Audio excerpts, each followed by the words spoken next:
when you were first diagnosed with cancer, how did your male friends react?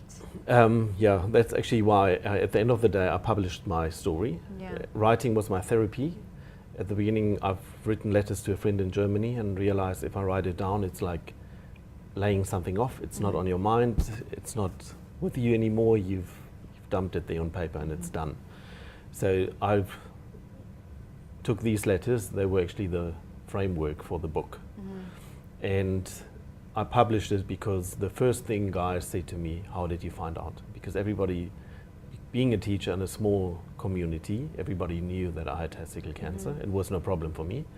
But their first reaction was, how did you find out? Everybody is scared that it's going to happen to them, but nobody talks. Yeah. Typical male. We don't go to the doctor. We don't talk about anything. Yeah, we don't talk about these things to each other. We make dirty jokes, but if it's serious, then we don't talk about these things.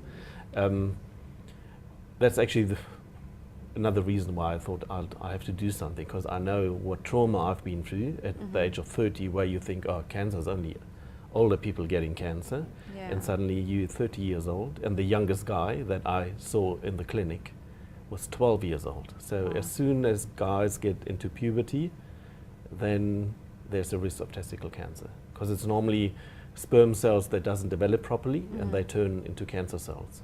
And between 15 and 38 is sperm production is the highest, and that's why it's the highest risk that you get the cancer during that time.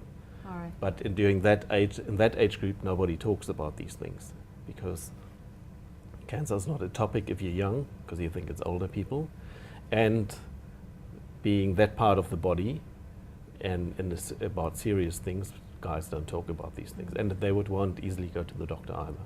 Now, That actually pushed me and said, I like to advertise this. I like to do awareness to save young people, and that from a student of mine was actually just by talking balls, I saved a life. Yeah.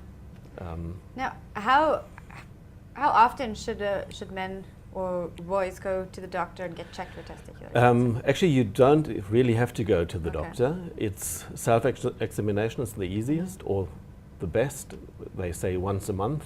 So they should check the surface of the testicle, feel it regularly, and if there is some other changes like lumps or bumps, then they immediately should go just to their normal doctor, and they will refer them to a specialist if necessary.